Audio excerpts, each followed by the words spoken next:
Got the killer back on here, Abel Trujillo. It's got James Vick coming up. UFC Fight Night 104. It's kind of snuck up on me. There's been I've had a lot of crap going on. I've been busy, traveling quite a bit. CSAC, California State Athletic Commission, has been using me a lot as a ref, so I've been back and forth to LA to ref for them and doing stuff like that. So you forget how quick these fights come up.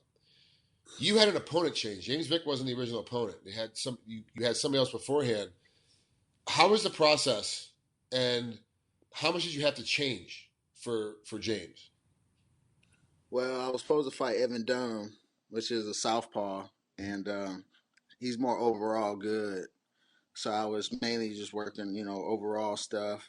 But James Vick, he's an orthodox fighter. He's a boxer. He's tall. He's 6'3", and he likes to pump the jab. So mainly the difference was the switching to a southpaw to orthodox, with my angles and the way I was bobbing and weaving. And just closing the distance, because his attributes, his length. So, that's basically it. So now with Vic though, did you have to change him? Not only did you have to change up your style, like the overall game plan, but did you also have to change up how you're going to do cardio and how you were lifting? Because it's a different body type. It's not just a different person, as far as game planning goes, but it's a different body type as well. Yeah, it is. I wrestled taller guys in college. I wrestled 174, so I was always a shorter guy. So as far as the grappling, I feel comfortable. Taller guys seem to be a little bit more stronger because they got leverage, but I can rely on my wrestling to get where I need to go. So how is this fight going to break out? Like, is this going to be more of a ground war, do you think, or is it going to be more of a stand-up war? It's interesting. I'm thinking it's going to be a mix because I feel like he wants to keep it standing since he's a boxing guy. And, I've been working on my boxing a lot this camp. So, of course, I want to use it. But I don't want to get into, crazy exchanges with this guy because, he has the reach. But that's when I want to start mixing it up, and take him down if need be. Have you watched much tape on him? Have you looked at a lot of his old fights? Not a lot, but I watched some. So he's 9-1. His last fight is his first loss. Benito DeRouche knocked him out in the first round. Did you see that fight? Did you watch the fight with him and Benito? Yeah, I watched that one.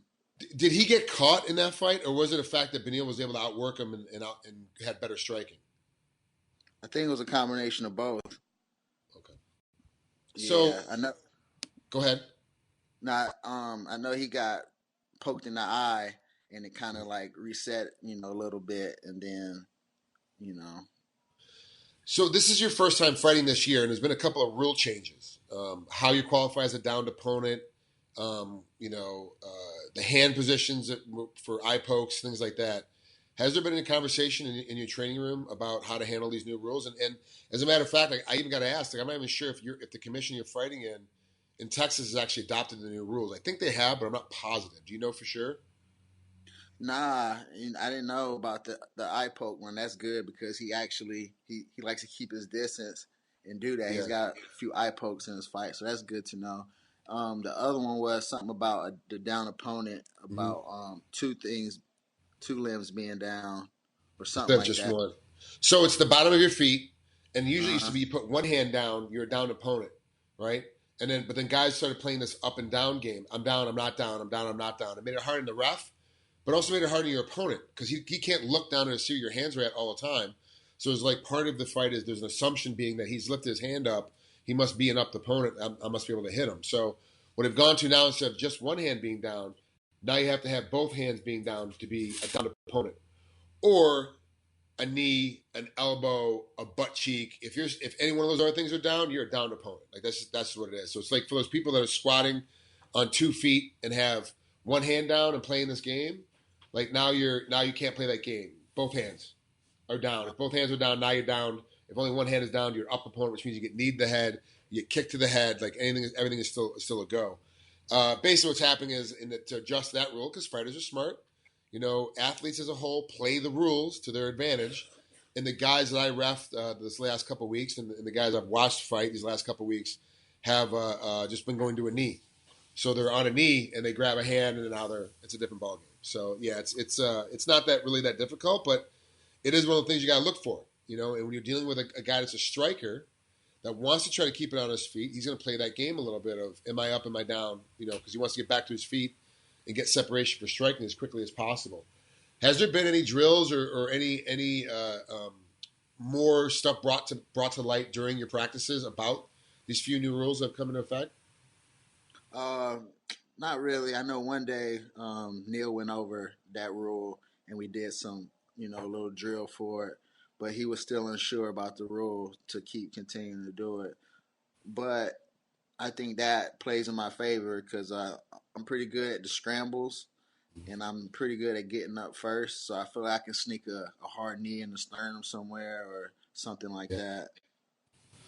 Yeah, I really do. You're so much more explosive and strong. I got to ask. Last time we talked, you were still a vegan. Are you still a vegan even now? Yeah, this week will be a year. Okay, and you haven't broken. Like it's not like I'm a vegan during training camp only. No matter what, year round, 365, the whole year you've been a vegan. Yeah, it's important to me. And so we talked a little bit about it, but how hard was it in the very beginning for you to make that adjustment? Because all of a sudden now it's like no dairy products whatsoever, which means no cheese, no eggs anywhere. And for you're a pretty muscular guy, it's got to be pretty difficult. It was at first. It was a learning experience, but once I decided to dive in, I dove in and I didn't decide to look back. So the first few months, I was still learning about stuff, like about whey protein, like that comes from dairy and stuff like that. So I had to like slowly educate myself and know good protein sources, what type of food I like to eat. I got sponsored by a couple vegan places so they can help me with my meals and just switch to plant-based protein whenever I need a protein shake. I have at least one a day. Yeah, so you're looking at the shirt I have on ATH. Their main company is actually based out of Hawaii here. And I switched over to the plant-based protein. And so all my supplements are all vegan supplements. That's what I started doing is going to vegan supplements for everything. It's a little bit more expensive, but I can feel the difference in the quality of when I use it. But I still I had steak and eggs this morning for breakfast. Like I'm still eating meat. Like don't think by any means I'm ducking out of it. And I will wear a fur coat and a leather jacket in a minute. I don't give a damn. But I do see the benefit. Like I do see the body difference in the supplements I'm taking. What's the biggest benefit that you've seen? Because the Diaz brothers obviously are vegans as well. And those are the most famous ones in MMA, and they seem to do very well at it. But they're not as muscular. You look at their bodies; they're built more like triathletes. Like they're tall and skinny and not as defined. You're super defined at your size and weight. What's the biggest benefit that you've noticed in this last year of being a vegan? The biggest thing I've noticed is probably just the overall energy I carry. Like I used to take like pre-workouts, post-workouts, like every day for every workout. Now I don't take shit. I don't take nothing. Really? Yeah. Like I don't take any supplements. Like the only thing I take is a plant-based protein shake. And that's after I train. But so, I've been doing that my whole career, taking all these supplements. And then once I start educating myself and knowing what I put in my body is fuel, like I don't take any supplements, no multivitamin, no oils. Like everything I get is from, plant-based diet. So, yeah. Is it hard to? This is like I know I'm switching gears on you real quick, but is it hard to date being a vegan? Because you meet a girl, you want to take her out to eat, you got to pick like a restaurant and say she's not a vegan. You're like, dude, this is impossible. Well, right now in my life, I don't go out on dates. If you want to come over, you can come over. I'm not even coming to you. If you want to come over, come over. Otherwise, I got and we're not doing Netflix and chill. Like we're gonna skip Netflix and chill. We're just going right to the back. I got to go to sleep soon. So, but yeah, it's got to be hard in between training camps, right? For you to get out and because food is a tough way. And when you're that restrictive on your meal intake, it's tough to really meet people and talk to people in that kind of mindset. Yeah, if I was like literally to get serious about a girl and actually date her, yeah, we'll have to be on the same wavelength and she'd have to, be on the vegetarian diet. But luckily, where I live at, I've just been lucky enough to meet new people. I call them my soul family. They're into like Reiki. They're vegetarians, vegans, and they're like real spiritual people. And I think that the vegan diet helped me with that too, because making my blood more alkaline and activate more of my brain as well. Yeah, yeah. I totally believe it. It's obviously it's worked for a lot of people. I can't do it. It's like it's too much. It's too much of a stress for me. I'm on the road too much. Like there's no way. There's like I might eat at the airport. Shoot, this week I might eat at the airport 3 times this week. You're not gonna find a vegan place in the airport. So now you're trying to dig through stuff. You got to post. Oh, can I have this salad? But none of this and no cheese on it. None of the meat. And it's like you're always having a special order. So for me, it's really difficult. At least when you're at home, you can just pick and choose and be like, no, this is just the way it is at the house. This is how it goes. But you're saying that you would not date a girl long term if she was a meat eater. Not long term. We can do some things, but I'm a man. I mean, we can do some stuff. Yeah. But we're not gonna. That's interesting. I mean, that's a tough way to go. It's hard. But I do see the benefit. I have seen the benefit in you over the last year. I have watched it happen, and I was kind of like the Diaz brothers. They're the anomaly, right? They're on that outside outlier. You kind of got to let it go. But I watched you going from being a full blown meat eater, to being a vegan and watching that transition. It's working. I can tell you it's working. I'm watching it work on you. And if you look at your last 3 fights, it's working. It really has. Now, your last loss against Tony Ferguson, and before that, you'd won 3 in a row anyway. But Tony Ferguson was back December of 2014. You were still eating meat at that point. For sure. And you said this week is going to be a year for you. So you've really only been a vegan since 2016. Yeah. So did you feel a big difference between the Gleason Tabao fight, which was November of 2015, and the Tony Simmons fight, which was your June 2016? Did you feel a big difference between these 2 fights? Because that's a huge lifestyle change that you went through. Yeah, for sure. I noticed a difference, not just in my body and like the pump. Like I used to get like that pump extra fast. Like even the T-Bar fight didn't last long, but I still had like a pump. And then like now, like my pump doesn't even like come to like later in the rounds.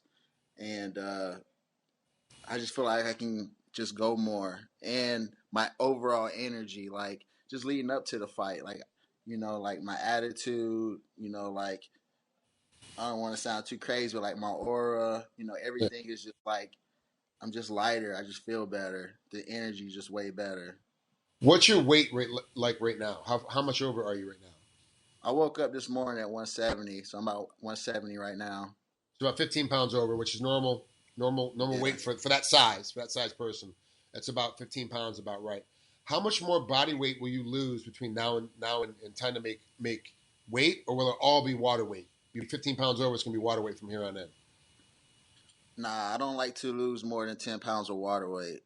Okay. So I'm for sure going to get 5 pounds off. Well, actually, we get a pound, so 14 over. So I'm at least get 4 or 5 just actual weight off. Okay, and how hard is that to do? Because you're so restricted on your meal planning anyway. How much more can you cut out caloric wise to be able to help you lose that extra weight? Or is it a fact of like I have to do one more workout a day of 5 miles or whatever it is?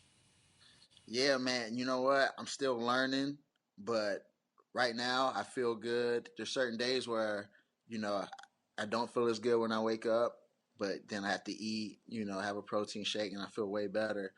So I definitely am going to lose a little bit of muscle. Like I don't want to lose a lot for sure, but definitely probably lose a little bit.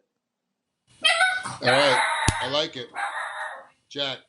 Okay, so now I got to ask you about James Vick. After you beat this guy up and his fight goes as planned, what's going to happen with you in the weight division? Where does this put you in the hierarchy of the weight class?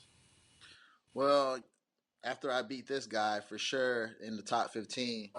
And I say that because my original opponent was top 15. He was ranked 14. And, I was supposed to fight him in September. I got injured. And now this time he got injured.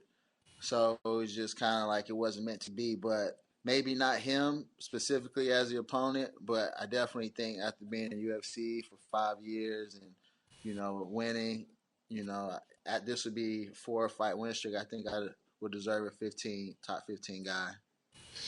Are you most as you fight maybe once or twice is kind of your limit. Are you looking to fight more often this year?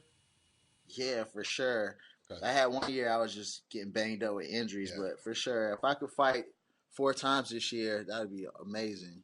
You're fighting early enough in the year. You're fighting in February. You do have enough time to at least get 2 more in, if not 3 more in, for sure. So I definitely like to see you get as many in as you can, just because you need to get on that roll. 4 fights, 5 fights, 6 fights, in a row that you're winning. All of a sudden, that jumps you up a lot quicker and a lot higher to being towards the top and getting towards the title shot. For sure. That definitely helps, and being inactive doesn't help at all. And people forget, fans are fickle. They haven't seen you in a month. They wonder what the hell you're doing. Yeah, I had a couple of people come up to me and be like, you shouldn't have took this fight. It wasn't a good fight. But at the end of the day, I feel like, I'm the bad draw, and I still want to fight, and I think I'm going to get a victory and I'm going to get paid. So, like, for me, it wasn't a hard decision. So, a lot of times people, can't see things your way. Well, I disagree with those people. I think it's a great fight for you. As long as you can get inside and use your wrestling the way you're supposed to. He's a little bit aggressive. He'll come at you a little bit, so it's easy first to step underneath his punches because he is so long. And then once he realizes that you're going to be charging him the whole time, he'll start backing up. You get him against the cage, which is right where you excel. Do you have to watch on your feet for getting hit? Yes, absolutely. Do you need to keep your guard up better? Yes, absolutely. Is it a fight? Can crazy crap happen? Yes, absolutely. But I really do like this fight for you. He is tall, but he does like to fight a little bit shorter than most guys. And when you're fighting you as a wrestler, and you're a boxer and you're fighting shorter as a striker, it makes it so much easier for you to get inside and control the pace. And that's kind of where I see this fight going. Is it going to be an easy fight for you? Absolutely not. This is going to be a tough fight for you. But yeah, I do like the matchup. Nice. I like it too, man. All right, Abel, thanks so much for coming on here. Have a great rest of your training camp. Have fun, and we'll talk again later. All right, bro. Thank you, man. You have a good day too. You too.